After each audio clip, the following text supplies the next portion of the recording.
तो आइए थोड़ा लास्ट क्लास जहां तक हम लोग किए हैं उसको आगे बढ़ेंगे। थोड़ा सा आगे बढ़ने का मतलब थोड़ा क्वेश्चन पहले सॉल्व कर लेते हैं, फिर हम लोग आगे मूव करते हैं। देखिए 5 mole of O2 oxygen gas, 5 mole of O2, 5 mole of oxygen gas is heated from 10 degrees Celsius to 10 degrees Celsius to 20 degrees Celsius, 10 degrees Celsius to 20 degrees Celsius at constant volume, at constant volume when heat required, when heat required।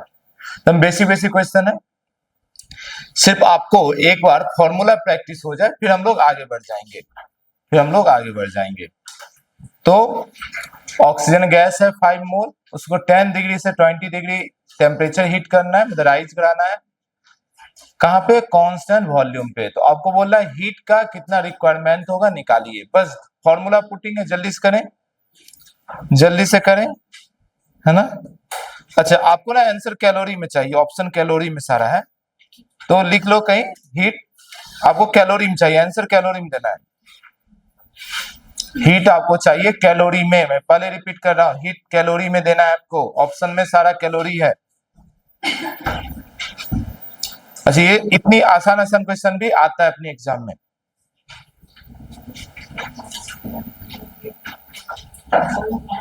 Heat का calculation gas के case में कितने तरीके से करते हैं? दो, कौन कौन सा? NCPDT और NCVDT। कौन सा भी यूज करेंगे? NCVDT लगा दो, NCVDT। अब CV दिया है, नहीं दिया है।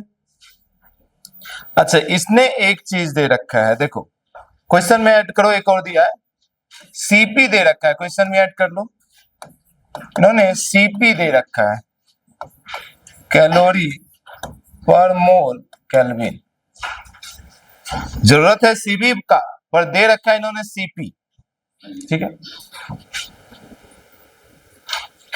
जरूरत है आपको CB का, दे रखा है CP, निकाल सकते हैं Mayer's equation CP minus CB equal to R।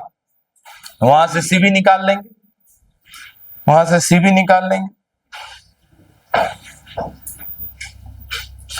देखो CP भी किसमें है? कैलोरी में, सब कैलोरी में दिया है,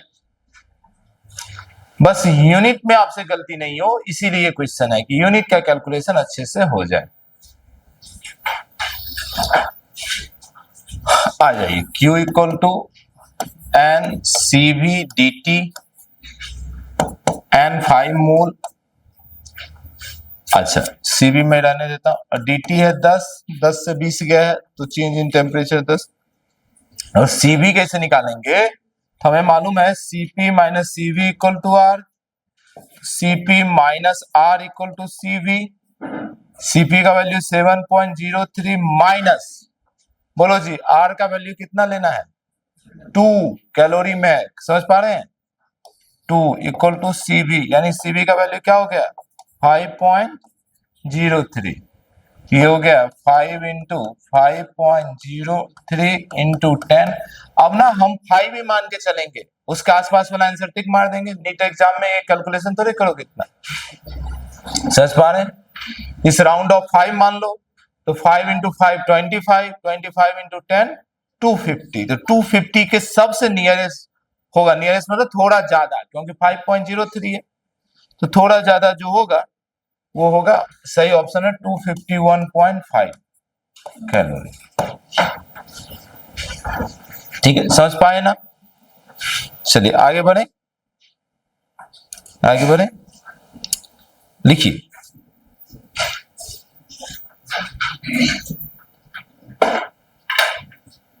लिखिए अब मिक्सचर ऑफ कर लें, बोर्ड वर्क कंप्लीट कर लें जिनका रिमेनिंग है।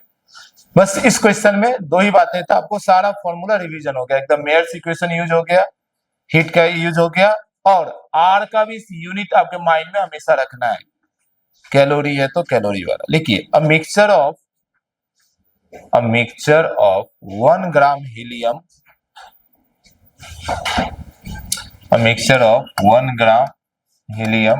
and 1 gram hydrogen H2 is heated from 0 degree Celsius to 100 degree Celsius, 0 degree Celsius to 100 degree Celsius at constant pressure,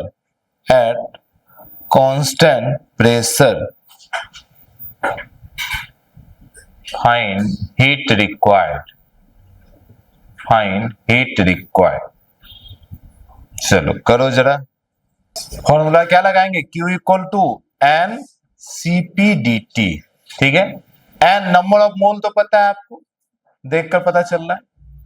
CP कैसे लाओगे, इस बार तो सीपी भी नहीं दिया, कुछ नहीं दिया, सीपी कैसे लाएंगे, सोचिए। कल वाला पेज देखिए, कल इसीलिए मैंने सब कुछ लिखा दिया। सीपी कैसे निकाल सकते हैं, F plus 2 into R by 2, समझ पा रहे हैं। तो F क्या निकाल सकते, इसीलिए देखो गैस का नाम दिया, पिछली बार शायद गैस का नाम नहीं दिया था या दिया भी होगा, इस बार गैस का नाम इसीलिए दिया ताकि आप डिग्री ऑफ फ्रीडम डिसाइड कर पाए, है ना। मोनोएटॉमिक, डायटॉमिक, आपको अच्छा आर देख लो, जूल में चाहिए तो 8.34 रखना, कैलोरी में चाहिए 2 रखना। मेरे पास जो आंसर है वो कैलोरी में है, समझ पा रहे हैं, ऑप्शन में सारा कैलोरी है।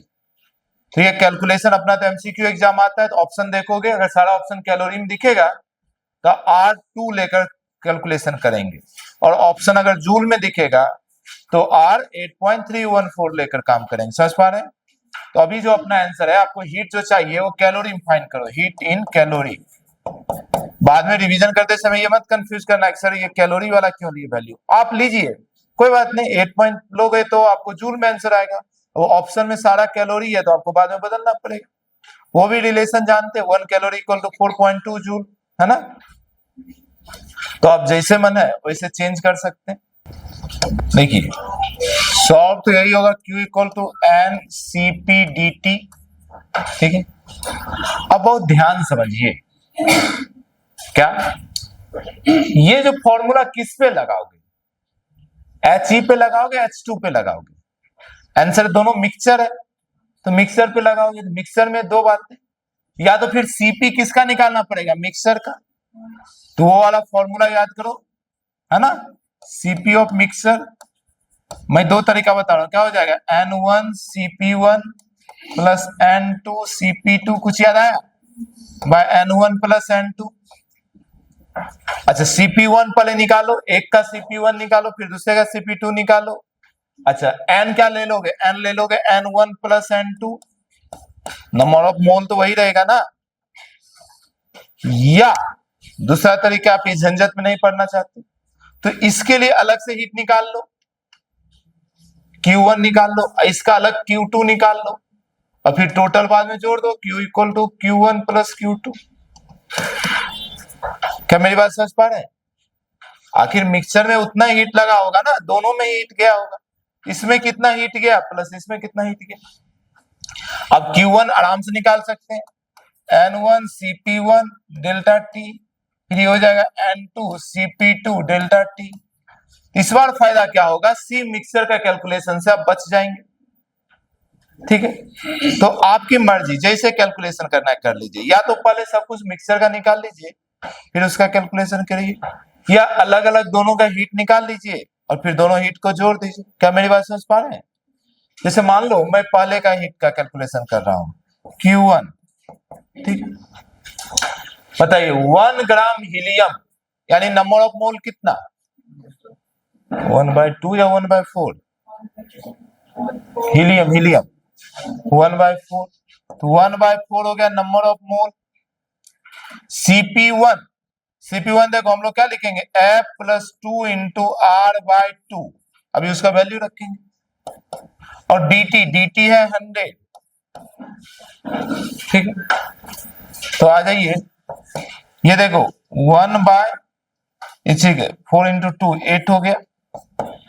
F helium monoatomic, degree of freedom कितना 3, 3 + 2 5, समझ पा रहे हैं ना। और इंटू आर का वैल्यू हम 2 ले रहे हैं, क्यों 2 ले रहे हैं, मुझे कैलोरी में चाहिए, इंटू 100। तो देखिए 5 इंटू 10 यानी ऊपर हो गया 1000, नीचे हो गया 8, इतना कैलोरी। देखें इजी कैलकुलेशन हो गया। सेम इसी तरीके से आप Q2 निकाल दीजिए। Q1 जो है हमारा क्या है, हीट फॉर हीलियम, और Q2 आप निकालेंगे हीट फॉर H2। अब दोनों का निकाल कर जोड़ देंगे, तो मुझे ऐसा दिखता है कि ये ज्यादा इजी कैलकुलेशन हो जाता है कंपेयर टू मिक्सर का। एक ये कैलकुलेशन, हालांकि इसमें भी N1 + N2 कैंसिल हो जाते हैं, उतना भी मुश्किल नहीं है। तो या तो मिक्सर के कंसेप्ट से कीजिए, या अच्छा ये नई चीज सीखने को भी मिला कि जब भी कोई 2, 3, 4 चीजों का मिक्सचर होगा तो कैलकुलेशन करने का ये भी तरीका हो सकता है कि हम लोग इंडिविजुअल कैलकुलेशन कर दें और बाद में जोड़ दें। क्या मेरी बात समझ पा रहे हैं, या पूरा मिक्सचर का करो। 3 में तो बहुत दिक्कत है, 3 में तो ये फॉर्मूला भी नहीं काम करता, 3 चीजों का मिक्सचर होता है, तब आपके पास यही एक तरीका बचता है। मेरी बात समझ पा रहे हैं, मिक्सर का जो भी फॉर्मूला 2 ही चीजों के मिक्सर का फॉर्मूला है। कभी 3 चीजों का मिक्सर दे दिया तब आपको इंडिविजुअल ही कैलकुलेशन करना पड़ेगा। बताइए हाइड्रोजन का कितना हीट आया, 350 है ना, और ये कितना हो गया जी, दोनों को जोड़ दो, ये 125 ऐसे हो गया, 475 है ना, 350 125 475, total heat 125 + 350 475 calorie, note joule. चलिए नेक्स्ट क्वेश्चन पे मूव करते हैं। हाँ देखिए 1 ग्राम helium is heated from T1 Kelvin to T2 Kelvin, T1 से T2 Kelvin तक हीट किया गया, heated from T1 Kelvin to T2 Kelvin at constant volume, find heat required, ठीक है, फाइंड हीट रिक्वायर्ड। अब लोग सर ये बार बार ऐसा ही क्वेश्चन क्यों करवा रहे हैं, इसलिए करवा रहे हैं कि इस बार ऑप्शन अलग है और आपको ऑप्शन के अकॉर्डिंग क्वेश्चन सॉल्व करना आना चाहिए। चलो इस बार ऑप्शन भी आप लिखेंगे, अपनी एग्जाम का ही क्वेश्चन है।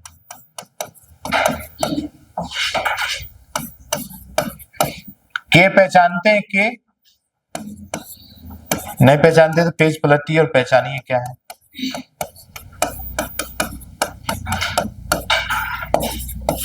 चलिए ऑप्शन भी लिखेंगे आप।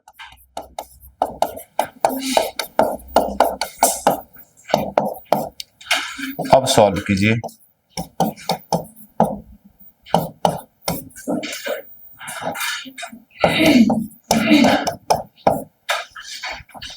के याद आया क्या था, ये बोल्ट्जमैन कांस्टेंट है ना। इस तीनों में जरा रिलेशन बताइए, आर, Na और K, यही तीनों में रिलेशन था।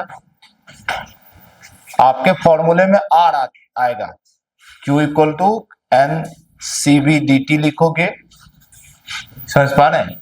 एक तो चौथा ऑप्शन देखकर ही गलत बता सकते हो, समझ पा रहे हैं।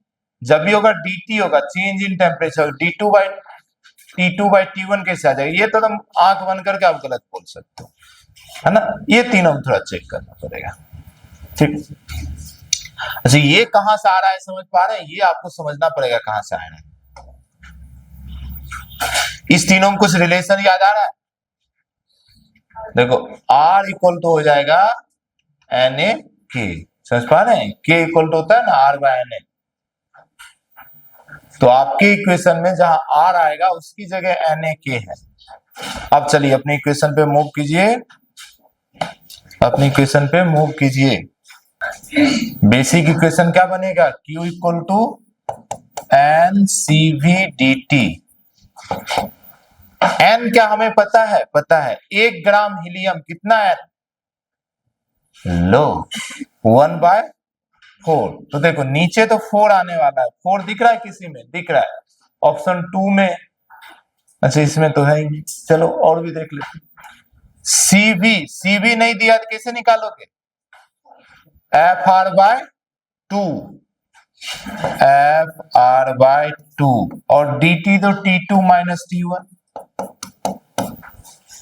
तो 1/4 इंटू 2, देखो 1/8 आ गया। F कितना है हीलियम का? 3, और R की जगह NaK इंटू T2 - T1। अब आपको आंसर दिख गया, बोलो कौन सा? 3/8। क्लियर है ना? तो देखिए, अच्छा ये 2018 या 19 में अपना नीट का ही क्वेश्चन है। तो देखिए एकदम बेसिक चीज ही पूछा जा रहा है आपसे, बहुत मुश्किल चीजें नहीं पूछा जा रहा है, बस उसी में है। जैसे पहला क्वेश्चन पूछा था उस बार उसको सीपी दे दिया और सीबी निकाल के कैलकुलेशन करवाया, समझ पा रहे हैं? पिछले क्वेश्चन में थोड़ा अलग किया था, इस क्वेश्चन में थोड़ा अलग किया, तो बस चीजें एक ही है, थोड़ा घुमा रहा है, तो आपको प्रैक्टिस करने की जरूरत है। आइए आगे बढ़ेंगे हम लोग। बोला find the internal energy, find the internal energy of mixture, find the internal energy of mixture of 2 mole O2, mixture of 2 mole O2 and 4 mole argon at temperature T, at temperature T। इस temperature पे बोल रहा है internal energy find कीजिए। अच्छा solve आप ही करना है, मैं आपको आंसर दे रहा हूं ताकि आपको ऑप्शन दिखे तो थोड़ा माइंड काम करे। तो मैं सही आंसर दे दे रहा हूं आपको, पर आपको लाना है वहां तक, लाना है। आंसर है 11RT, यही आपका सही ऑप्शन है। बहुत सारा है ऑप्शन, उसमें से सही ऑप्शन है 11RT। अब आपके पास 2 मिनट का समय है, सोचिए कैसे अप्रोच करेंगे। एमसीक्यू में, क्योंकि देखिए एक ही क्वेश्चन को कई अप्रोच से कई तरीके से सॉल्व किया जा सकता है। आपका बेस्ट अप्रोच क्या रहेगा जिससे डायरेक्ट आप अपनी ऑप्शन तक पहुंच पाए? इसलिए क्वेश्चन में एक नजर उसके ऑप्शन पे भी दिया जाता है। पहले तो आप खोजो इंटरनल एनर्जी का फॉर्मूला, कल सीखें। इंटरनल एनर्जी और change in internal energy path independent होता है और प्रोसेस इंडिपेंडेंट होता है। किसी भी तरीके से किया हो फॉर्मूला एक ही होगा। क्या फॉर्मूला होगा? एन सी वी टी या dt, dt बोलने वाले सर फोड़ दिया जाएगा। चेंज इन इंटरनल एनर्जी पूछा है, इंटरनल एनर्जी पूछा, इंटरनल पूछा तो dt क्यों करोगे? सिर्फ t, इसीलिए सिर्फ एक ही टेम्परेचर दिया, चेंज इन टेम्परेचर कहां दिया? ठीक है, अब आपका काम है n निकालना और c भी निकालना। ठीक है, अब फिर से आपके पास 2 ऑप्शन है, या तो मिक्सचर के तरीके से जाइए या दोनों का अलग अलग निकाल लीजिए इंटरनल एनर्जी, अब बाद में जोड़ कर दे दीजिए, पूरे मिक्सचर का हो जाएगा। क्या मेरी बात समझ पा रहे हैं? तो इजी तरीका क्या होगा? अलग अलग निकाल लीजिए। तो 2 मोल O2 का निकाल लीजिए, फिर 4 मोल आर्गन का निकाल लीजिए और फिर दोनों को जोड़ दीजिए। चलिए नेक्स्ट क्वेश्चन पे मूव करेंगे। कुछ भी नहीं करना था आपको, दोनों का कर दीजिए।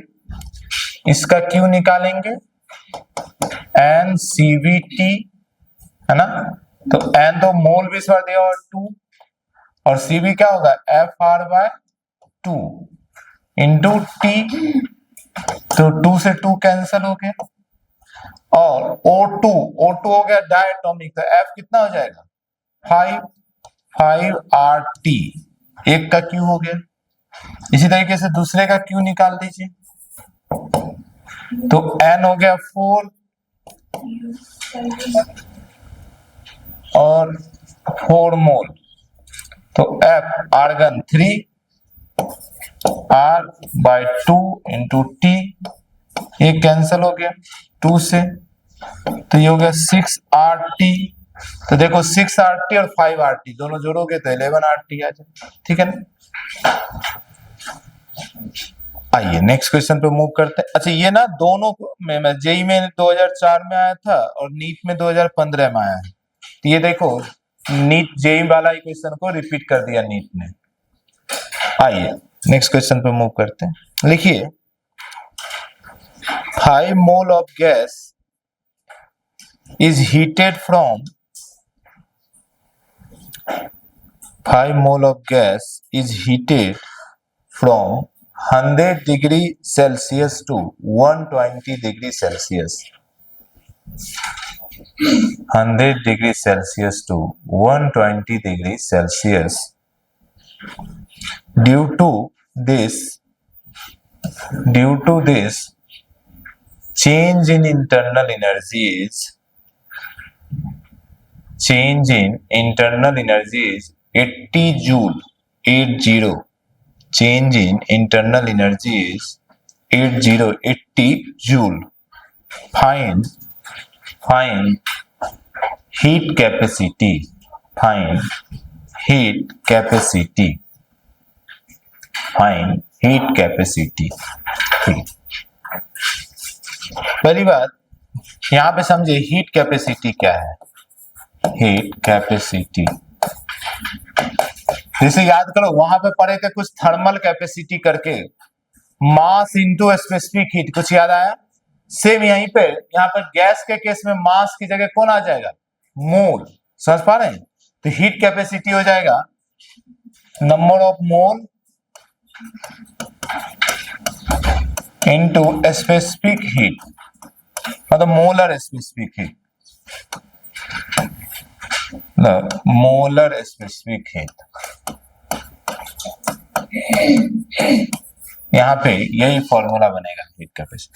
देखो कोई भी थर्मल कैपेसिटी या हीट कैपेसिटी चीज एक ही है, पहले आप पढ़े थे ऐसा ही, थर्मल या हीट कैपेसिटी दोनों फॉर्मूला सही, ध्यान समझो। हीट कैपेसिटी का ये भी फॉर्मूला बना सकते हो, मास इंटू सी, पर ये था सी क्या था, ग्राम स्पेसिफिक हीट, कुछ याद आया। तो ये लेते थे मास, ये लेते थे ग्राम में, ग्राम मतलब मास, तो ये लेते थे ग्राम स्पेसिफिक हीट। इसी की जगह आप ये भी बना सकते हैं हीट कैपेसिटी में N इंटू सीपी और N इंटू सीवी, जैसा प्रोसेस होगा वैसे कर सकते हैं। क्या मेरी बात समझ पा रहे हैं, ठीक है। अच्छा एक बात समझो बहुत ध्यान से, जो इंटरनल एनर्जी है उसमें सीपी आता है या सीवी आता है, सीवी। तो कौन सा फॉर्मूला यूज करोगे, एन इंटू सीवी। तो अभी हमारे लिए ये फॉर्मूला कोई काम का नहीं, हमारे लिए ये हो जाएगा एन सीवी, ठीक है। तो अब तो क्वेश्चन बहुत ही आसान हो गया। हम लोग बोलेंगे कल सीखे थे change in internal energy equal to N CV dt, ठीक है। और जो एन इंटू सीवी है यही है हमारा हीट कैपेसिटी, तो एन सीवी इक्वल टू हो जाएगा du बाय dt। ये याद रखिए यही फॉर्मूला होता है। तो यहीं से एक और फॉर्मूला बन गया heat capacity du by dt। Piston नीचे जाएगा, ये पिस्टन जो वहां था वो कहीं यहां आ जाएगा। क्या मेरी बात समझ पा रहे हैं। तो बताइए जब भी वर्क ऑन गैस या ऑन सिस्टम होगा उस केस में वॉल्यूम क्या हो जाएगा, डिक्रीज। उस केस में वॉल्यूम क्या हो जाएगा, वॉल्यूम क्या हो गया, डिक्रीज। क्या मेरी बात समझ पा रहे हैं। और जब वॉल्यूम डिक्रीज होगा तो देखो यहाँ पे ये जो हमारा फॉर्मूला है इसको पहले मैं हटाकर पूरा लिखता हूं एक साथ, आपको समझ में आएगा। जो हमारा वर्क का फॉर्मूला है इंटीग्रेशन ऑफ पी डीवी और V1 से V2, इसको जब सॉल्व करेंगे तो देखिए जब upper limit minus lower limit इसमें जब रखोगे V2 माइनस V1, क्लियर है मेरी बात है, डीवी का V होगा, V2 माइनस V1 करोगे जिससे P ये हो जाएगा V2 माइनस V1। लो क्या मेरी बात समझ पा रहे हैं? तो ये वाला वैल्यू प्लस में आएगा या माइनस में आएगा? अरे वॉल्यूम डिक्रीज हो रहा है ना, तो फाइनल वॉल्यूम कम हो जा रहा है, तो कम में ज्यादा को माइनस करोगे क्या आंसर आएगा? निगेटिव। क्या मेरी बात समझ पा रहे हैं? ये वाला टर्म आ जाएगा निगेटिव, यानी कि अब वर्क कैसा होगा? निगेटिव। तो जब कभी वॉल्यूम कम होगा, वॉल्यूम डिक्रीज होगा, तो वर्क डन हमेशा कैसा होगा? निगेटिव। और वॉल्यूम कम कब होता है? जब वर्क डन ऑन गैस होता है, यानी इस केस में याद रखिएगा वर्क डन आपका निगेटिव आएगा। और रीजन लिखना, रीजन लिख लीजिए, क्योंकि वॉल्यूम हमारा डिक्रीज करेगा। क्या मेरी बात समझ पाए? सेम इसी तरीके से work done by gas, by gas आ जाओ, ठीक है, यहां पे देख लो, फिर से देखिए ये अपना पिस्टन, ये गैस, अब बोल रहा है कि गैस काम कर रहा है, work done by gas, by gas तो ऑन कौन? ऑन किस पे? सराउंडिंग पे। तो सारा गैस नीचे से ऊपर फोर्स लगाएगा, चलो सराउंडिंग पे फोर्स लगाते हैं, सराउंडिंग पे कुछ काम करते हैं। तो ये नीचे से ऊपर फोर्स लगाया कुछ, जिसके कारण ये पिस्टन यहां से मे भी मान लो उठकर कहीं ऊपर चला गया, तो इस केस में क्या हो जाएगा? वॉल्यूम इंक्रीज कर जाएगा। क्या मेरी बात समझ पा रहे हैं? तो इस केस में volume will increase, volume increase करेगा तो बताओ V2 माइनस V1 का वैल्यू क्या आएगा? पॉजिटिव आएगा, फाइनल वॉल्यूम बड़ा हो जाएगा। V2 माइनस V1 जब पॉजिटिव आएगा तो वर्क भी हमारा क्या आ जाएगा? पॉजिटिव। क्या मेरी बात समझ पा रहे? तो ये मैंने दोनों एग्जांपल बता दिया, ये फर्स्ट केस का है और ये सेकेंड केस का है। तो वर्क डन बाय गैस हमेशा पॉजिटिव आएगा,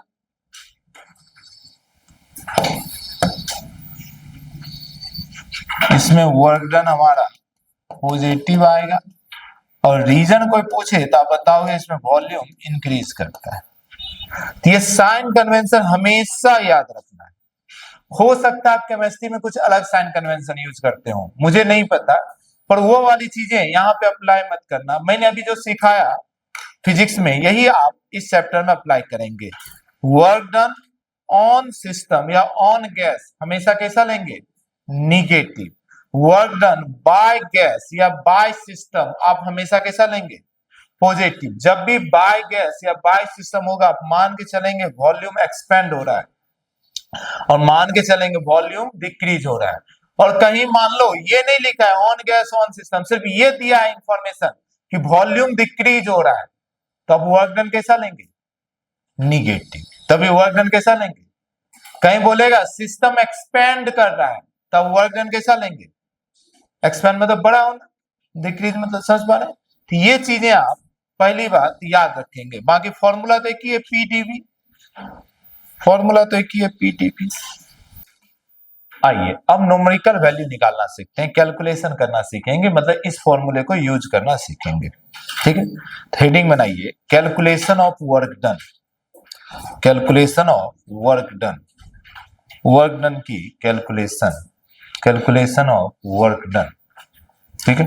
देखिए मैं 4 केस कराऊंगा, अपनी नीट में सिर्फ एक ही केस आता है, चौथा case PV diagram, PV diagram आता है, बोलता है उसको देखकर अब वर्क डन निकालिए, एरिया अंदर ग्राफ हो जाता है वर्क डन, वो सबसे लास्ट में करेंगे। उसमें 8 डायग्राम बनता है, ट्रायंगल, रेक्टेंगल, सर्कल, स्क्वायर और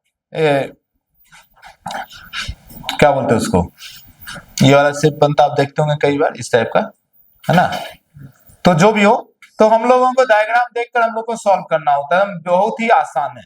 पर उससे पहले जो 3 केस है जिसमें ये कैलकुलेशन करना होता है उसको कर लेते हैं। नीट ने 1 बार 2 बार सिर्फ पूछा है, तो आप केस 1 लिखिए, केस करके लिखते जाएंगे। 4 केस है या 4 टाइप है, टाइप 1 या केस 1 जो भी लिखना लिखिए, 4 ही टाइप का क्वेश्चन बनता है। ठीक है, तो केस 1 लिख लीजिए, केस 1 लिख लीजिए। देखिए, if pressure remain constant, if pressure remain constant, अगर आप जो वर्क कर रहे हैं, कोई भी सिस्टम कर रहा हो, सराउंडिंग कर रहा हो, उस दौरान प्रेशर कांस्टेंट है, तो वर्क का कैलकुलेशन कैसे होगा? देखिए, वर्क का सबसे basic formula integration of P D V, V1 से V2 तक। अब आप बोले प्रेशर कांस्टेंट है, तो बाहर निकाल दिया प्रेशर, अंदर बचा dV, तो P और dV का इंटीग्रेशन V और लिमिट हो जाएगा V1 से V2 तक, यानी कि P V2 माइनस V1, ठीक है। तो ये हो गया वर्क का कैलकुलेशन पहला। ये सबसे आसान है, तो ये नीट पूछेगा, नहीं तो चौथा जो करेंगे वो पूछेगा। बीच का जो 2 केस करेंगे उसको बस नोटबुक में लिख लेना, आपकी काम का नहीं, जेईई मेंस में आता है उससे सिलेबस में, इसीलिए हम लोग थोड़ा डिस्कस कर लेंगे सर। चलिए इसमें क्वेश्चन लिख लीजिए, समझ में आ जाएगा।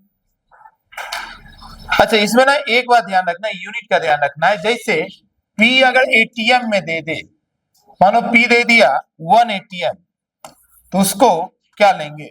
कई बार प्रेशर एटीएम में देगा, तो बार में बदलेंगे कैसे? बार मतलब न्यूटन पर मीटर, 10 की पावर 5 न्यूटन पर मीटर स्क्वायर या पास्कल, ठीक है ना। और कई बार लीटर में, वॉल्यूम देगा लीटर में, तो लीटर तो समझते हैं ना, कैसे करेंगे? 10 की पावर -3 क्यूबिक मीटर या मीटर क्यूब। तो ये यूनिट में कई बार आपको कंफ्यूजन होगा, तो याद रखिएगा प्रेशर का एक यूनिट है एटीएम भी, और वॉल्यूम की जगह लीटर भी यूज कर सकता है। लिखिए जरा एक क्वेश्चन, लिखिए, लिखिए, find the work done, find the work done in expanding, find the work done in expanding a gas, expanding a gas from 2 liter, from 2 liter to 5 liter, from 2 liter to 5 liter at 3 atm pressure, at 3 atm pressure। बहुत आसान सा question, solve कर दीजिए। बोला eight 3 ATM, मतलब एक constant pressure 3 ATM पे ही काम हो रहा है। बताओ वर्क पॉजिटिव होगा या निगेटिव? पॉजिटिव। वॉल्यूम एक्सपेंड करना, प्रेशर कांस्टेंट, प्रेशर का वैल्यू रखो V2 माइनस V1, सबका ऐसा यूनिट में रखो, आंसर आ जाएगा 900 जूल आना चाहिए। कोई भी प्रोसेस हो, कोई भी प्रोसेस हो, अगर dV का वैल्यू 0 हो जाए तो वर्क क्या हो जाएगा? 0। और dV 0 कौन से प्रोसेस में होता है? वॉल्यूम कांस्टेंट होगा, तभी तो dV 0। समझ पा रहे हैं? आइसोकोरिक जो है ना, तो आइसोकोरिक का वर्क डन हमेशा 0 होगा। बाकी जब प्रोसेस सीखेंगे तो ये डिस्कस करेंगे, पर याद रखिएगा ये बातें। आइए आंसर आ गया ना 900 जूल। चलिए केस 2 करिए, केस 2। अब केस 2 और केस 3 थोड़ा मुश्किल है, इंटीग्रेशन का यूज होता है, अपने एग्जाम में कभी आया नहीं, पर सीख लीजिए। केस 2 और केस 3 लिखिए, if pressure is variable, if pressure is variable and it is a function of, and it is a function of volume, and it is a function of volume, तो प्रेशर जो होगा function of volume होगा, मतलब pressure का कोई equation होगा volume के term में। इस समय वर्क डन कैसे करेंगे? वर्क का बेसिक फॉर्मूला P dV,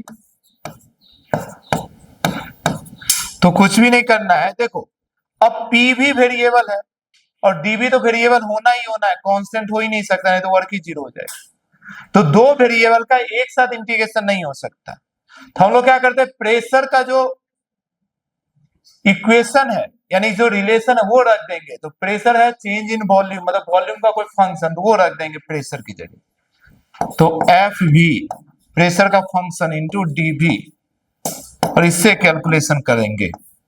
कैसे होगा वो अभी करेंगे, क्वेश्चन समझ में आ जाएगा। पहले इसको लिख लीजिए, फिर अभी क्वेश्चन करते हैं, आपको खुद समझ में आ जाएगा। लिखिए, one mole of gas is expanding, 1 mole of gas is expanding from T1 Kelvin to T2 Kelvin, from T1 Kelvin to T2 Kelvin according to PV की स्क्वायर इक्वल टू कांस्टेंट। देखो अकॉर्डिंग टू बोर्ड पे लिखा हुआ P by B square equal to K, where K is a constant, जहां पर K एक constant है, where K is a constant. आ जाओ, वर्क डन निकालना। अच्छा ये लिख लीजिए, find the work done in this process, find the work done in this process. अब हमें वर्क डन निकालना। मुझे पहले बताओ कैसे आपको पता चल रहा है कि प्रेशर यहाँ वेरिएबल है? आपको पता चल रहा है प्रेशर एक वेरिएबल चल रहा है, कैसे चल रहा है? देखो प्रेशर इक्वल टू क्या हो जाएगा, के वी स्क्वायर। वर्क होने के लिए वॉल्यूम चेंज होना पड़ेगा, वॉल्यूम चेंज होगा तो प्रेशर भी चेंज होगा। क्या मेरी बात समझ पा रहे हैं? अब जब हमें सॉल्व करना है तो P dV तो करेंगे, V1 से V2 तक करेंगे, बट अब प्रेशर को क्या मैंने बताया था, जो उसका फंक्शन होगा वो रख देंगे। तो प्रेशर वॉल्यूम का फंक्शन होता है ये फॉर्मूले पे, तो प्रेशर की जगह लिख सकते हैं के वी स्क्वायर। क्या मेरी बात समझ पा रहे हैं? और ये dV, अब देखो इसको इंटीग्रेट करने में कोई दिक्कत नहीं, क्लियर है ना? तो अब वर्क डन हो जाएगा। K तो ऑलरेडी बाहर आ चुका है और ये क्या हो गया, VQ/3, V1 से V2 तक। 3 को बाहर लेकर आ जाइए तो K/3 और अपर लिमिट तो V2 का क्यूब माइनस V1 का क्यूब, ठीक है। तो वर्क डन देखो क्या हो जाएगा, 3 को नीचे ही रहने दो, ऊपर देखिए क्या हो गया, के V2 का क्यूब माइनस के V1 का क्यूब, ठीक है। अब ये भी एक सही आंसर है, ये तो सही आंसर है ये,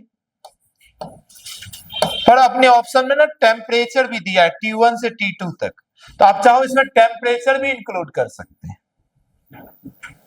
कैसे टेम्परेचर इंक्लूड कर सकते हैं?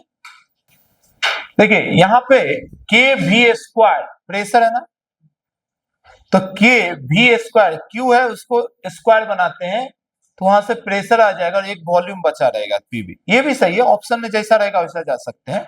मैं आपको एक और तरीका इसमें एक स्टेप और आगे बढ़ाता हूं। देखो वर्क इक्वल टू के V2 का स्क्वायर इंटू V2 माइनस के V1 का स्क्वायर इंटू V1/3। क्या किए समझ पाए? अब बताओ के V2 का स्क्वायर इसको क्या बोल सकते हैं, P2। के V1 का स्क्वायर इसको क्या बोल सकते हैं, P1। इसको बोल सकते हैं P2। समझ पा रहे? तो ये हो गया P2V2 माइनस P1V1/3, ठीक है। बताओ PV को क्या बोल सकते हैं, NRT। हेलो, PV को क्या बोल सकते हैं, NRT। ये हो गया NRT2 NRT1, इसको लिख सकते हैं NRT2 minus NRT1 divided 3। Clear? देखिए लास्ट स्टेप कर देते हैं। NR को कॉमन ले लीजिए,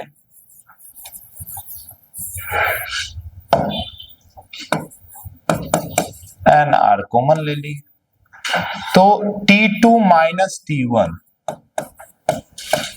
और डिवाइडेड 3। तो देखिए ये एक आंसर हो गया, ठीक है, ये एक आंसर हो।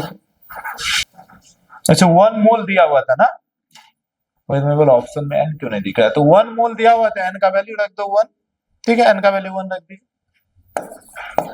तो हो गया R into T2 minus T1/3, ठीक है, जो भी तो ऑप्शन के हिसाब से आप पहले पूरा तरीका समझ जाइए कैसे सॉल्व करते हैं, है ना।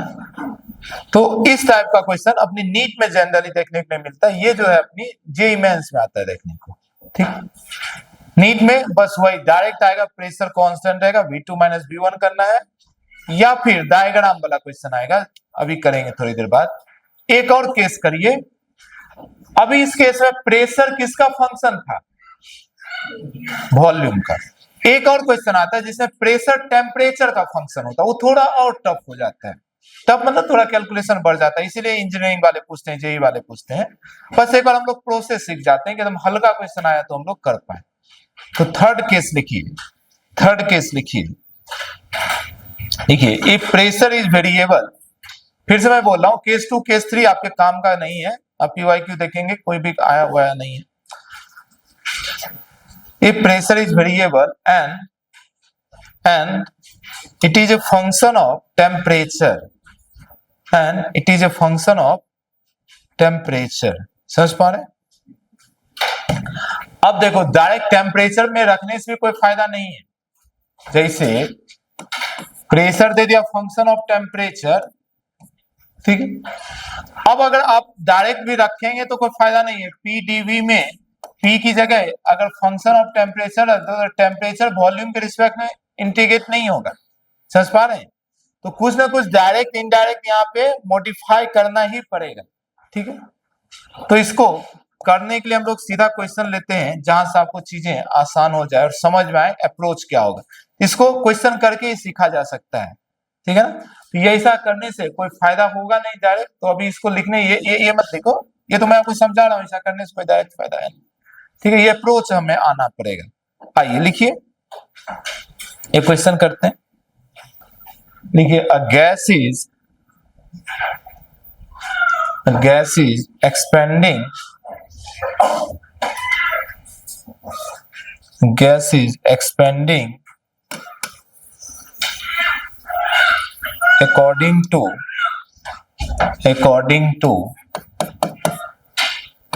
ऐसा देखो, volume is directly proportional T की power 2/3 according to V is directly proportional T raised to power 2/3, ठीक है। During this process, rise in temperature is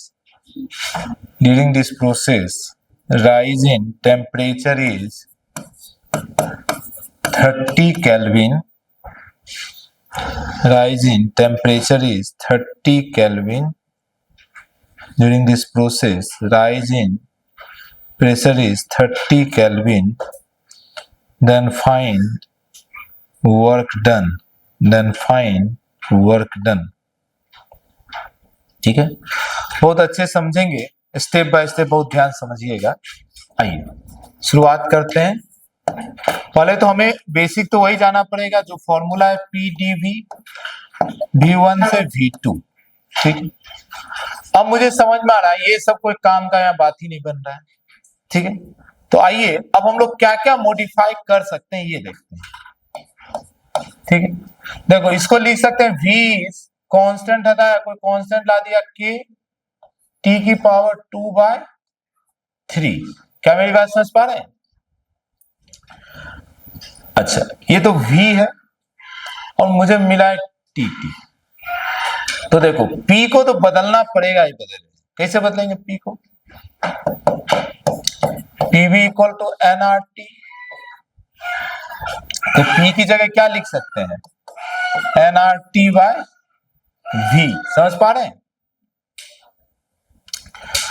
तो आ जाइए, वर्क इक्वल टू P की जगह लिखा nRT/V इंटू, अच्छा अब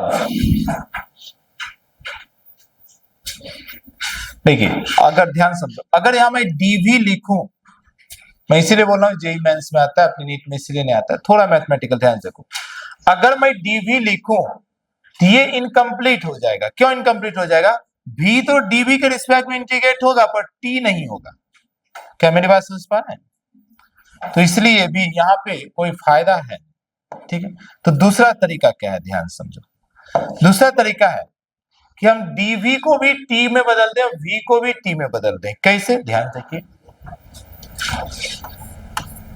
V का इतना है तो इसको dV कर सकते हैं, DV by D T, T के रिस्पेक्ट में डिफरेंशिएट करो दोनों साइड, तो बताओ क्या हो जाएगा, के तो कांस्टेंट है और टी की पावर तो ऊपर वाला नीचे आ जाता है, ऊपर -1 हो जाता है ना, तो बताओ ये कितना हो जाएगा, के इंटू 2/3 टी की पावर कितना, -1/3। क्लियर है ना। अब देखो अपना समस्या दूर हो गया, ये डीवी रहने देते हैं, तो ये देखो ये वाला इक्वेशन आ गया, work equal to N R T, पर देखो v कहा जाएगा, ये लिख दिया के टी की पावर 2/3, के टी की पावर 2/3 इंटू डीवी का वैल्यू यहां मिला, के इंटू 2/3 टी की पावर -1/3। अब देखिए पूरे इक्वेशन, अच्छा रुको, ये डीवी नहीं है, डीवी बाई डी का ये वैल्यू, मेरी बात समझ पा रहे हैं, ये डीवी बाई डी का ये वैल्यू है भाई, तो यहां से डीवी का वैल्यू होगा के 2/3 टी की पावर -1/3 इंटू डी उधर जाएगा, इंटू डी करो, कोई तो डिफरेंस एक होना चाहिए इंटीग्रेट करने में, ये हो गया ये। अब आइए सॉल्व करते हैं, सॉल्व करना आसान जैसा है, कैसे आसान जैसा, देखिए के से के कैंसिल हो गया, ठीक है, ऊपर देखो टी की पावर 1 और टी की पावर -1/3, तो वर्क डन कितना होगा देखो, अच्छा जो कांस्टेंट है बाहर लेकर आ जाइए, कांस्टेंट n कांस्टेंट है, r कांस्टेंट है, 2/3 सब कांस्टेंट है, तो n r 2/3 सब बाहर आएगा, ठीक है, अंदर बचेगा, ऊपर बचेगा t इंटू टी की पावर -1/3 और नीचे बचेगा t की पावर 2/3 और dt। क्या मेरी बात समझ पा रहे हैं। अब बताओ 1 - 1/3 कितना हो जाएगा, 2/3, अरे नहीं होगा, और नीचे क्या है 2/3, तो 2 हो गया, है ना, तो ये बच्चा N R 2/3 integration of dt, ठीक है, तो ये तो बहुत आसान, एन आर इंटू 2/3 और dt का इंटीग्रेशन t, पर t कांस्टेंट नहीं है, t1 से t2 तक गया है, तो लिमिट तो रखना पड़ेगा, समझ पा रहे हैं, यहां पे रख दो t1 से t2 तक, t1 से t2 तक, तो ये देखिए, अच्छा n, ठीक है, तो ये हो गया सीधा 2/3 एन आर और t2 माइनस t1, ठीक है, यही हमारा आंसर हो गया, यही हमारा आंसर हो गया।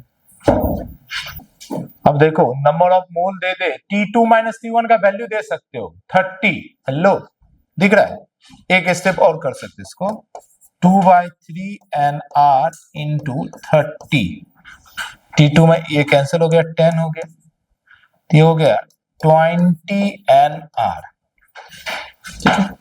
नंबर ऑफ मोल मालूम होता है तो निकाल देते हैं, जैसा ऑप्शन होता है सर। आइए केस 4 सबसे ज्यादा पूछे जाने वाला है, स्टार लगा देना।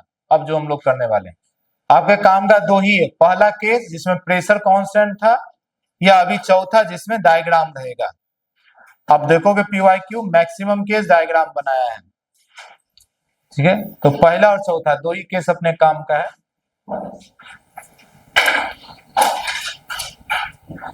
तो केस 4 लिखिए, इंडिकेटर डायग्राम, केस 4 इसको बोलते हैं इंडिकेटर डायग्राम, इंडिकेटर डायग्राम बोलते हैं पीवी कर्व को, प्रेशर वर्सेस वॉल्यूम ग्राफ को बोलते हैं इंडिकेटर डायग्राम, ठीक है, इंडिकेटर डायग्राम ब्रैकेट में लिखिए PV curve, pressure versus volume का जो कर्व होता है पीवी डायग्राम, उसी को बोलते हैं इंडिकेटर डायग्राम, पीवी कर्व, ठीक है ना जी, आगे बढ़े, ओके। तो देखिए बहुत ध्यान समझिए,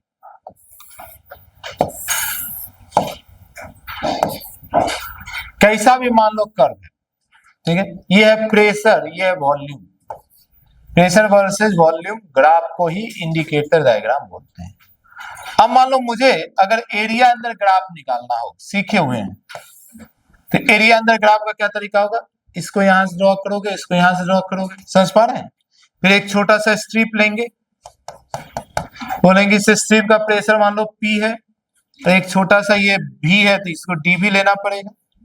तो एरिया ऑफ वन स्ट्रिप क्या हो जाएगा, P इंटू DV।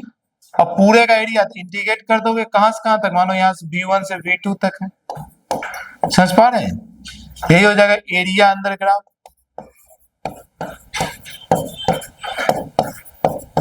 और इस फॉर्मूले को देखे तो मुझे समझ में आ गया फॉर्मूला किस इसका है, वर्क डन का, यानी यही क्या होगा, वर्क डन।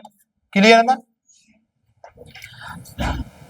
ठीक है, अब इसमें गड़बड़ी एक बार क्या किया जेई ने कि ये ना उल्टा कर दिया, इस एक्सिस पे प्रेशर दे दिया, इस एक्सिस पे वॉल्यूम दे दिया।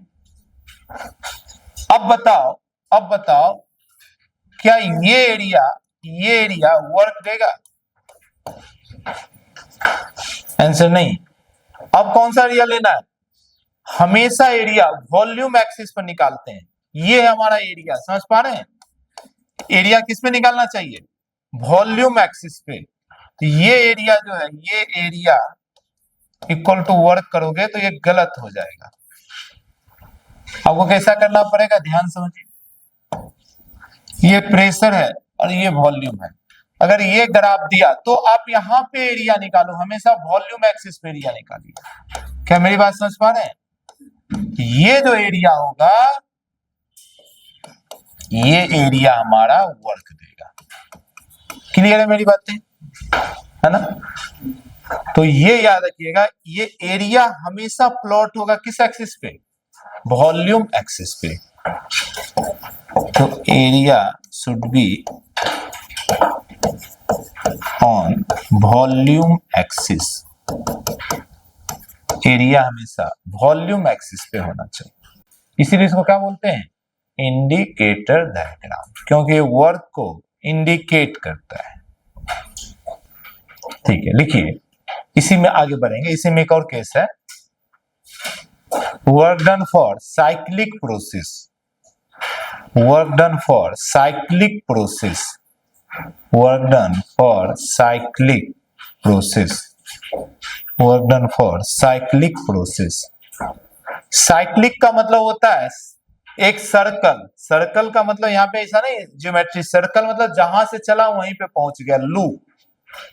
तो कभी भी जैसे मानो पीवी डायग्राम ही देगा, अभी मैं जनरली बना रहा हूं, पी हमेशा y एक्सिस पर, डी एक्स एक्सिस पे, उल्टा हो जाती इधर बना देंगे। जैसे मान लो ऐसा एक डायग्राम दे दिया, अच्छा समझ पा रहे।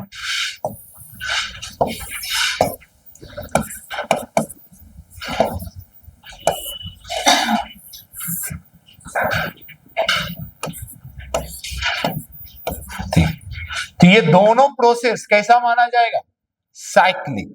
क्यों, जहां से चला है, अब कहीं से शुरू करो, देखो तो घूम के फिर से कहां जाओगे, वहीं पे आ जाओगे। अभी तक क्या था, एक ही रास्ता था, अभी देखो क्लोज पाथ हो गया, समझ पा रहे हैं। तो साइक्लिक प्रोसेस मतलब जिस स्टेट से चले उसी स्टेट पर फिर से आ जाए।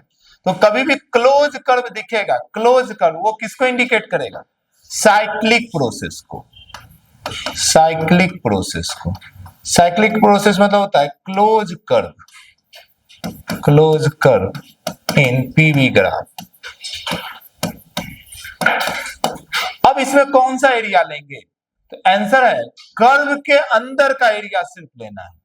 सिर्फ जैसे ये क्लोज कर्व है, इसके अंदर जो एरिया है, ये यही एरिया आपको लेना है वर्क निकालने के। इस बार सिर्फ ये लेना, बाहर का नहीं लेना है, नीचे तक नहीं लेना, सिर्फ और सिर्फ और सिर्फ और सिर्फ और सिर्फ। क्या मेरी बात समझ पा रहे। तो साइक्लिक प्रोसेस में जो वर्क डन निकालेंगे वो एरिया इनक्लोज्ड, जो बंद हुआ है बाय कर्व या क्लोज कर्व, मैं ऐसा बोल देता हूं, बाय क्लोज कर्व, सिर्फ यही वाला एरिया निकालेंगे, एरिया अंडर ये जो रेक्टेंगल है, रेक्टेंगल ओनली, इसीलिए यहां पे ले लेंगे एरिया अंदर ट्रायंगल ओनली।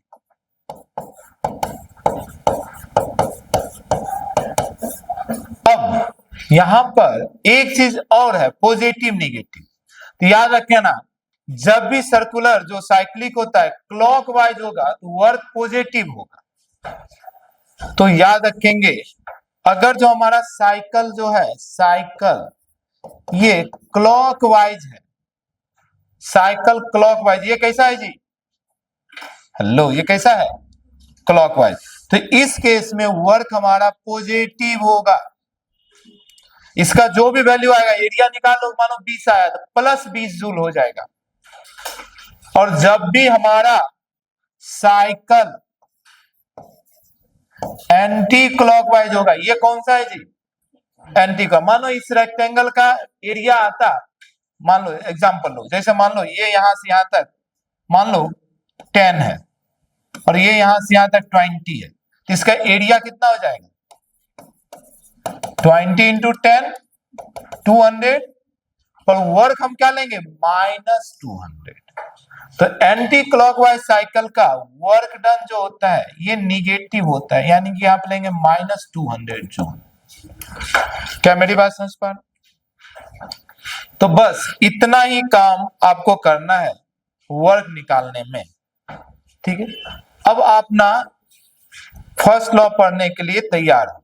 फर्स्ट लॉ यही 3 का रिलेशन है, हीट, इंटरनल एनर्जी और वर्क डन। जब ये तीनों सीख लेते हैं, जब ये तीनों सीख लेते हैं तब हमारा फर्स्ट लॉ चालू होता है। समझ पा रहे? ठीक, तो अब यहीं तक रहने दीजिए।